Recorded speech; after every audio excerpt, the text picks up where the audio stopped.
Hi, Marty from Waukesha Floral, and today we're going to talk about terrariums. Now, terrariums are basically flowers or plants under glass. It's a neat, nifty way to give kind of a microclimate to your plants. Right here I've got a really nice mixture of things in kind of an egg-shaped jar that I found. If you look at this, there's some things that you need to know before you plant this. Down in front here I have some of the basic elements of a terrarium. A good terrarium is going to have good drainage. We're going to work with some smaller gravel type things, some larger rock, and your soil mix is very important. You want to use a soil mix that's got a very high mix of bark, peat, and perlite to it to give some air to the mixture. When you do a terrarium, you can pick any kind of container. As you can see on the table, we have lots of variety here.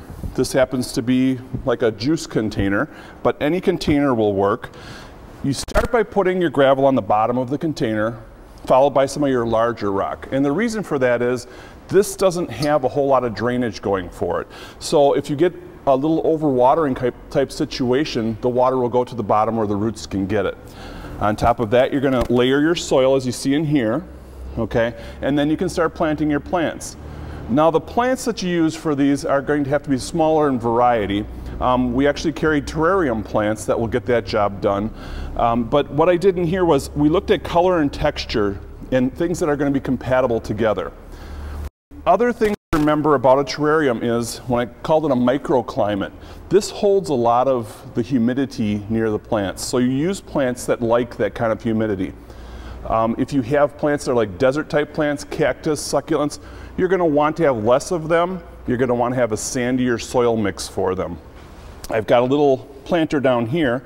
This was just a little vase that we have at Waukesha Floral, and what we did was put a couple succulents in there with a little bit of the gravel. Now, this is going to be a very easy desktop type terrarium, and how you're going to water this is just maybe with a little dropper of water. It's not going to take much. It's very simple, very easy.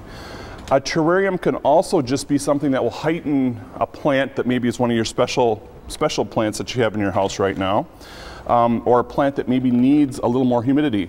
This is a terrace fern, and they do like their humidity. Bathrooms would be good, near a sink in the kitchen, but in this case, we're going to put it under what's called a cloche. And a cloche is basically a glass cover for it.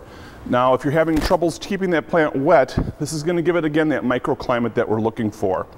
So remember that as another type of terrarium. This one here is a Phalaenopsis orchid. Now, a Phalaenopsis orchid or moth orchid, they're very easy to grow. And again, it doesn't have to be covered, but it's contained in the glass.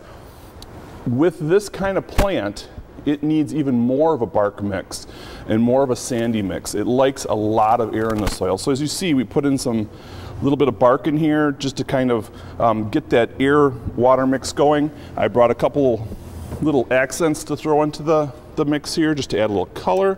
We've got a couple wire orbs here that we can put in.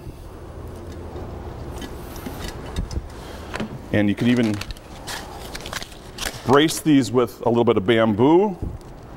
Add that little bit of Zen Oriental feel to it.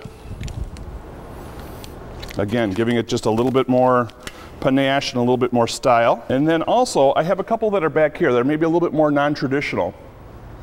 Again, maybe a favorite violet or favorite blooming plant that you have. I put it in a little lantern, which again is a glass piece. Again, it's going to be considered a terrarium. But again, to really feature and make a focal point out of your plants that you really are looking at. And then we have these really cool hanging orbs here. Now, these are really non-traditional. What I did in here was, these are for people who really have the brown thumb going. This is some blue glass in here, and this one's got some pink glass in it. And these are actually succulents. You could use live ones. In this case, I've used some permanent ones, some faux ones. And in this one, we actually put a little bit of green glass, some water, and are floating some flowers. So it's a little bit different take on it. Just something that you can temporarily put fresh flowers in there that you might have in your garden. So today we talked a little bit about terrariums. I hope you got a little bit of information about that, and we hope you join us again. Waukesha Floral and Greenhouse. Fresh, fun, fabulous.